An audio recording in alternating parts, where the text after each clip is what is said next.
বেদনার জলাভূমি। সংসার মানে সংসার ভাঙা, সংসার মানে তুমি। বইপোকা নাটকের রিভিউ।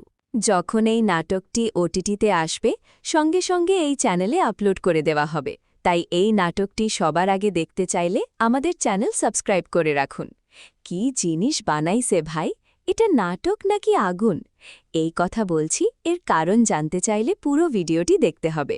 এই ভিডিওর শেষের টুইস্টটা শুনলে তুমি নিজেই কোমায় চলে যাবে, তাই ভিডিওটি না টেনে পুরো ভিডিওটি দেখুন। বাংলা নাটকের জগতে ভিন্নধর্মী গল্প আর অভিনয়ের মাধ্যমে দর্শকদের মন জয় করার একটি সফল প্রয়াস হল বইপোকা। নাম থেকেই বোঝা যায় এই নাটকের কেন্দ্রে রয়েছে বইপ্রেম, কিন্তু এর ভেতরে লুকিয়ে আছে আরও গভীর আবেগ, সম্পর্কের টানাপোড়েন এবং জীবনের বাস্তবতা। নাটকটি একদিকে যেমন হালকা হাস্যরস দিয়ে দর্শককে আনন্দ দেয়, অন্যদিকে তেমনি হৃদয়ের গভীরে নাড়া দেয়।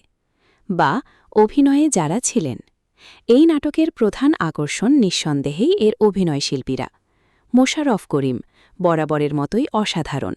তার স্বতঃস্ফূর্ত অভিনয়, সংলাপ বলার ভঙ্গি এবং চরিত্রে ডুবে যাওয়ার ক্ষমতা নাটকটিকে অন্য উচ্চতায় নিয়ে গেছে। নীলাঞ্জনা নীলা, তার অভিনয় ছিল সাবলীল এবং প্রাণবন্ত। তিনি চরিত্রটিকে খুব সুন্দরভাবে ফুটিয়ে তুলেছেন, যা দর্শকের সাথে সহজেই সংযোগ তৈরি করে।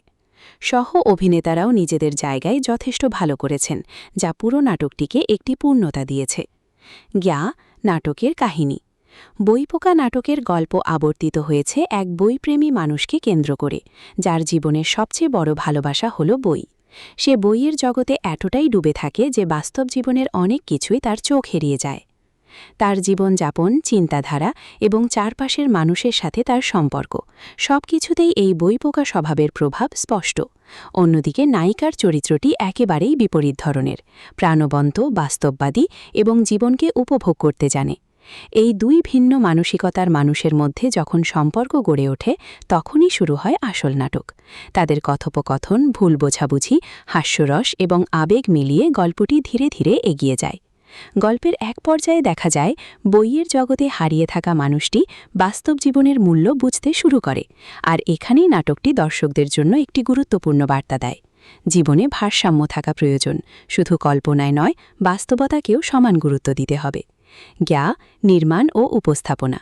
নাটকের পরিচালনা ছিল অত্যন্ত পরিমিত এবং গোছানো। দৃশ্যগুলো খুব সুন্দরভাবে সাজানো হয়েছে, যা গল্পের সাথে মানানসই। সংলাপগুলো ছিল প্রাণবন্ত এবং অনেক জায়গায় বেশ হাস্যরসাত্মক। ক্যামেরার কাজ, ব্যাকগ্রাউন্ড মিউজিক এবং লোকেশন সব মিলিয়ে একটি বাস্তবধর্মী পরিবেশ তৈরি করতে পেরেছে। বিশেষ করে বইয়ের সাথে সম্পর্কিত দৃশ্যগুলো খুব যত্ন সহকারে নির্মাণ করা হয়েছে, যা দর্শকদের চোখে আরাম দেয়। বা বিশ্লেষণ। বইপোকা শুধু একটি সাধারণ প্রেমের গল্প নয়, এটি মূলত মানুষের অভ্যেস, একাকিত্ব, ভালোবাসা এবং পরিবর্তনের গল্প। মোশাররফ করিমের চরিত্রটি আমাদের সমাজে অনেকেরই প্রতিচ্ছবি, যারা নিজেদের একটি জগতে আবদ্ধ রাখে এবং বাইরের বাস্তবতা থেকে দূরে সরে যায়। অন্যদিকে নীলাঞ্জনা নীলার চরিত্রটি সেই বাস্তবতার প্রতিনিধিত্ব করে, যা মানুষকে জীবনের আসল অর্থ বুঝতে সাহায্য করে। নাটকটি দেখার সময় দর্শক কখনো হাসবে, কখনো আবেগপ্রবণ হয়ে পড়বে, আবার কখনো নিজের জীবনের সাথে মিল খুঁজে পাবে। বা ভালো দিক। শক্তিশালী অভিনয়, বাস্তবধর্মী গল্প, সুন্দর সংলাপ ও হাস্যরস, আবেগ এবং মেসেজের ভারসাম্য। বা কিছু সীমাবদ্ধতা। কিছু জায়গায় গল্পের গতি একটু ধীর মনে হতে পারে, শেষটা একটু বেশি পূর্বানুমানযোগ্য। বা উপসংহার। সব মিলিয়ে বইপোকা একটি চমৎকার নাটক, যা বিনোদনের পাশাপাশি দর্শকদের ভাবতে বাধ্য করে। এটি এমন একটি গল্প যা আমাদের জীবনের সাথে মিলে যায় এবং মনে করিয়ে দেয় শুধু নিজের জগতে সীমাবদ্ধ না থেকে বাস্তব জীবনের মানুষগুলোকেও সময় দেওয়া জরুরি। মোশাররফ করিম এবং নীলাঞ্জনা নীলার দুর্দান্ত অভিনয়, সুন্দর গল্প এবং নির্মাণ শৈলী এই নাটকটিকে অবশ্যই দেখার মতো একটি কাজ করে তুলেছে।